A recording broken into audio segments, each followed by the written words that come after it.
In today's video, I'm going to teach you how to set up Bettermode Webhooks.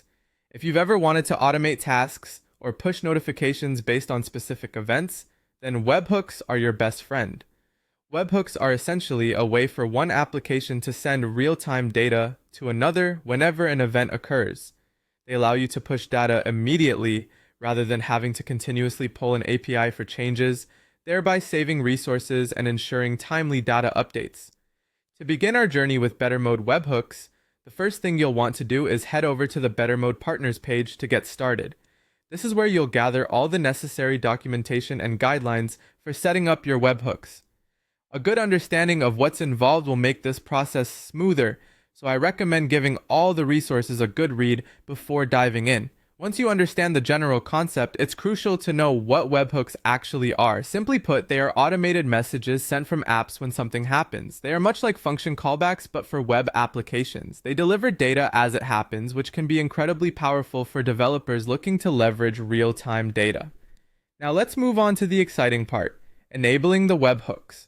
Log into your Bettermode account and navigate to your dashboard.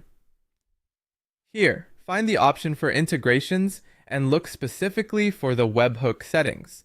This process is usually straightforward, and once you've located the settings, all you have to do is enable your webhooks. After enabling, it's time to save your webhook URL. This is crucial because it tells the web service where to send the data. This URL points to a script or a service that is prepared to handle incoming webhook requests. Make sure this URL is secure and capable of handling different types of requests you might receive. With your webhook enabled and the URL saved, the next step is to add webhook subscriptions. These are specific events that you want to listen for, navigate through the service interface, and specify which events should trigger a notification to your URL. Being selective about the events you subscribe to can help manage traffic and ensure that only relevant actions prompt a response. Furthermore, understanding the structure of the webhook requests you'll receive is essential. This typically includes headers, a payload, and possibly a secret to verify requests. Review the documentation to understand how these requests will look, so you can set up your receiving server to process them appropriately.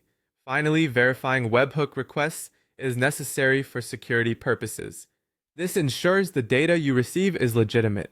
This often involves matching signatures or tokens with known values to prevent any fraudulent activity.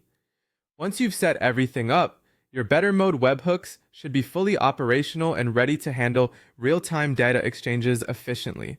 Remember, a solid understanding and careful setup can save you a lot of issues down the road.